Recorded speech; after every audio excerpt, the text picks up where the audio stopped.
오늘 말씀은 히브리서 9장입니다.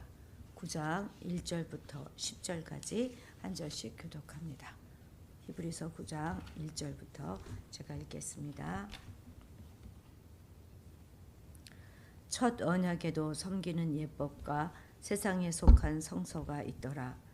예비한 첫 장막이 있고 그 안에 등잔대와 상과 진설병이 있으니 이는 성소라 일컫고 또 둘째 휘장 뒤에 있는 장막을 지성소라 일컫나니 금향로와 사면을 금으로 싼 언약궤가 있고 그 안에 만나를 담은 금 항아리와 아론의 쌍난 지팡이와 언약의 돌판들이 있고 그 위에 속죄소를 덮는 영광의 그룹들이 있으니 이것들에 관하여는 이제 낱낱이 말할 수 없노라.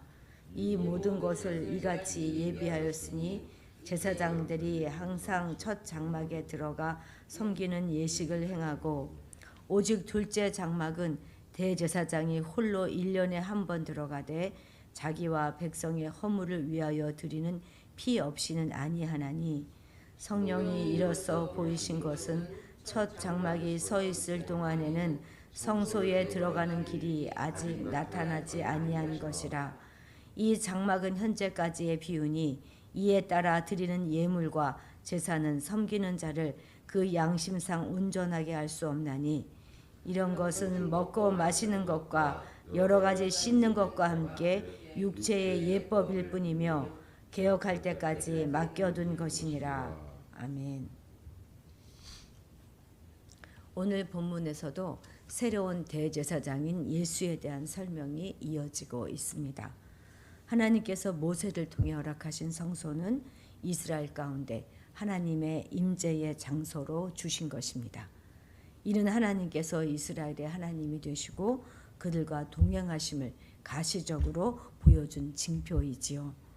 거기에서 이스라엘 백성들은 하나님께 나아갈 수 있었고 또 죄를 용서받을 수 있었고 하나님에 대해서 배울 수 있었습니다. 그 성소를 중심으로 이스라엘은 자기 정체성을 확립할 수 있었습니다. 또 성막과 그 안에서 행해지는 모든 의식의 핵심은 하나님과 당신의 백성 간의 교제이며 또 관계입니다. 이스라엘에게 하나님은 찾아가 예배할 수 있는 그런 분이었지만 동시에 1년에 단 한 번 제사장만 들어갈 수 있는 그 지성소에 계시는 하나님은 인간의 생각과 판단을 넘어서시는 그런 분이시로 함부로 접근할 수 없는 초월의 존재라는 사실을 보여주고 있는 것입니다. 성막이나 성전, 제사장, 제물 자체가 손으로 지은 이 성소의 한계를 스스로 보여주고 있는 것입니다. 그것은 영원할 수 없고 임시적임을 그 스스로 밝히고 있는 것이지요. 따라서 그 제도와 형식을 원형 그대로 보존하고 지키고자 하는 것에 집착한다면 성소를 주신 원래의 그 의도는 놓치게 될 것입니다. 이 장막은 형제 우리가 예수 그리스도를 통해서 누리고 있는 온전한 성막을 설명하기 위한 비유에 불과합니다. 그 제사와 제물로 인간을 본래 의도하신 대로 창조할 수 있었다면 왜 굳이 하나님은 자기 아들을 십자가에 달려 죽도록 인간의 몸을 입혀 이 땅에 보내셨겠습니까? 그 방법이 아니면 하나님의 새 언약 백성은 창조될 수 없기 때문이었습니다. 양심까지 온전하게 만드는 일은 동물 제사만으로는 안 되기 때문이었습니다. 예수 없는 제사 제대는 그저 먹고 마시고 씻는 일만 남지 않습니다. 그런 것들이 구약시대 동안에 의미가 있었던 것은 장차올 예수의 십자가와 부활이 있었기 때문입니다. 그가 제사장이 되고 온전한 제물이 되고 성전이 되었기 때문에 가능한 것이었습니다. 우리 3절에서 5절 함께 읽겠습니다.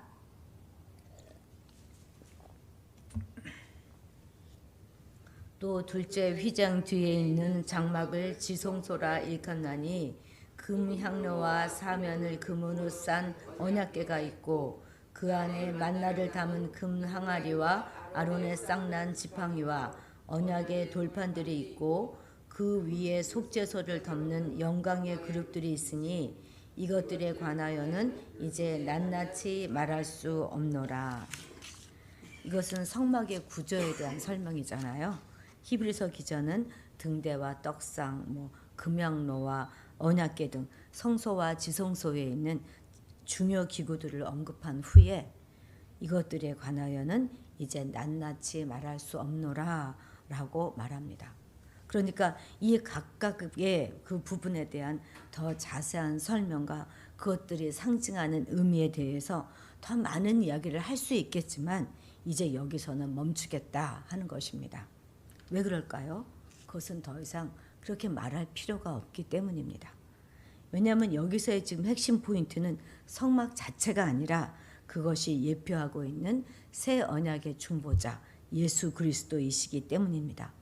그렇기 때문에 본서의 저자는 핵심을 벗어난 부분에 대해 지나친 언급으로 논점의 요지나 그 대의를 잃지 않기 위해서 불필요한 언급을 자제하고 있는 것입니다. 그런데 오늘날 적지 않은 많은 사람들이 말씀을 해석할 때 이러한 자제력을 잃어버려서 불필요한 해석을 마구 덧붙임으로 해서 오히려 성경의 진리를 흐트러뜨리는 경우가 종종 있습니다.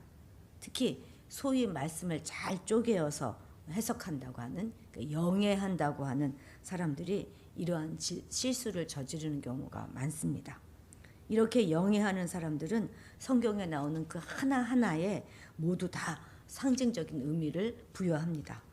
그래서 문법적, 역사적, 구속사적 해석법과 같은 정통 해석법을 다 무시하고 자기만의 상성으로 그럴듯한 풍유적 해석을 함으로써 때로서는 비성경적, 반성경적인 결론에 도달하는 경우가 심심치 않게 있습니다.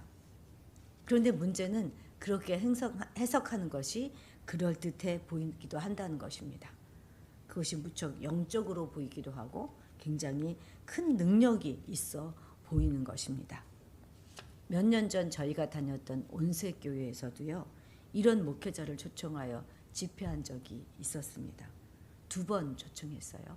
그래서 창조 기사도 창조하신 그 한 날 한 날에 모든 창조하신 것도 그 해, 달, 별 이런 것 하나하나에도 다 그런 의미를 붙여놓고 해석을 하였습니다. 목사님은 해이고 거기 달, 별들은 전도사님들이다. 이렇게 해석했던 거 기억납니다. 우리는 결코 이런 데 속지 말아야 할 것입니다. 성경을 읽다가 잘 모르는 것이 나오면 그냥 덮어두는 것도 좋습니다. 지나치게 어떤 자신만의 기발한 생각으로 자신의 영광을 내려고 하기보다는 오직 겸손한 마음으로 전체적인 의미를 생각하면서 성경 말씀의 본래 진리를 드러내기 위해 최선을 다해야 할 것입니다.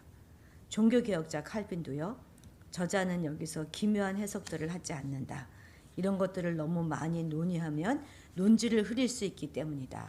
때문에 우리는 합리적인 선을 넘어가서 철학화하는 이런 어리석음과 위험을 경계해야 한다. 그리고 하나님이 계시하려는 것 이상을 알려고 하는 욕심을 버리고 신중하고 절제하는 그런 자세로 말씀을 보아야 한다. 이렇게 주의를 주고 있습니다. 성경을 더 깊이 알고 싶은 욕망을 갖는 거, 그것은 참 바람직한 일이죠. 그러나 지나친 영해를 함으로 해서 잘못된 길로 빠지지 않도록 우리는 주의해야 합니다. 극히 공적으로 인정된 목회자가 아닌 다른 사람에게서 성경 공부를 하는 것, 그것 역시 극히 위험한 일이라는 거 우리는 꼭 기억해야 할 것입니다.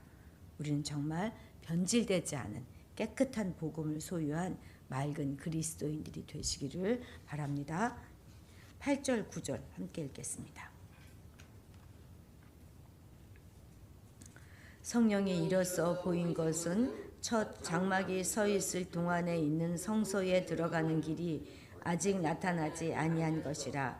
이 장막은 현재까지의 비유니 이에 따라 드리는 예물과 제사는 섬기는 자를 그 양심상 온전하게 할 수 없나니. 아멘.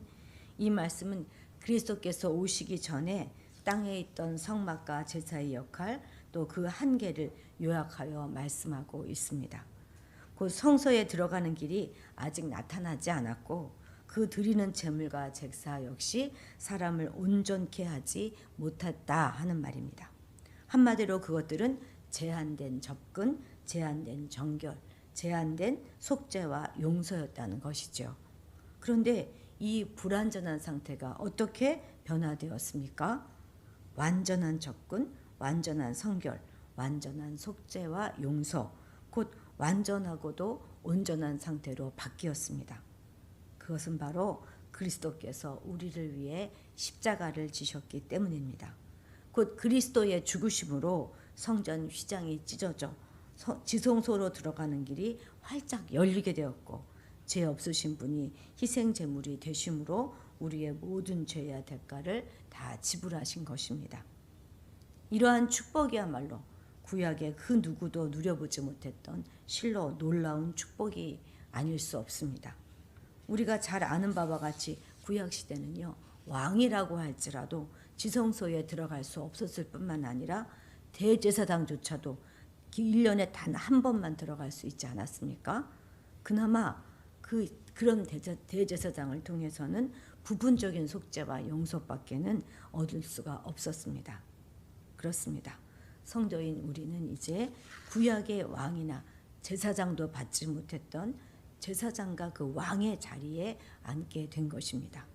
더구나 하나님의 자녀가 되어서 감히 천사조차도 우러러볼 수 없는 하나님을 아빠 아버지라 부를 수 있게 되었고 천사들도 사모하는 영원한 말씀을 받는 축복을 누리게 된 것입니다.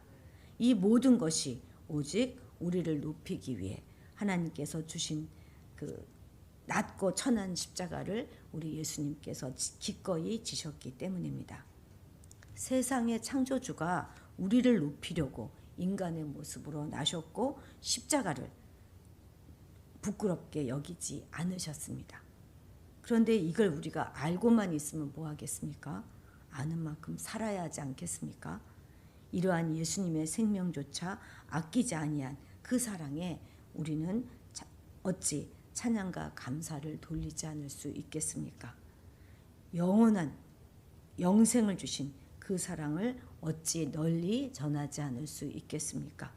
그리고 우리의 주인이신 그리스도께서 남을 위해 섬기는 자로 이 땅에 사셨는데 우리가 어찌 남을 높이는 섬기는 도를 행하지 않고 인생을 살아갈 수 있겠습니까?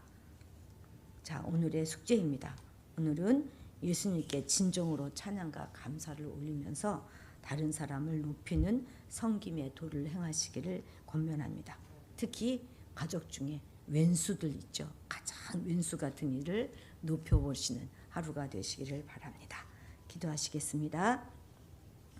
마땅히 죽을 수밖에 없던 우리를 위해서 낮고 천한 십자가를 지신 예수님께 찬양과 감사를 올려드립니다.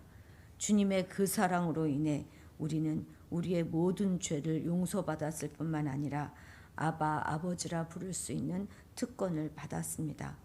천사들조차도 부러워하는 하나님의 자녀가 되었기에 정말 감사를 올려드립니다. 이제 그 사랑을 받았으니 예수님처럼 살아가게 하셔서 이웃을 섬기는 도를 행하는 그것이 우리의 체질이 되게 하옵소서.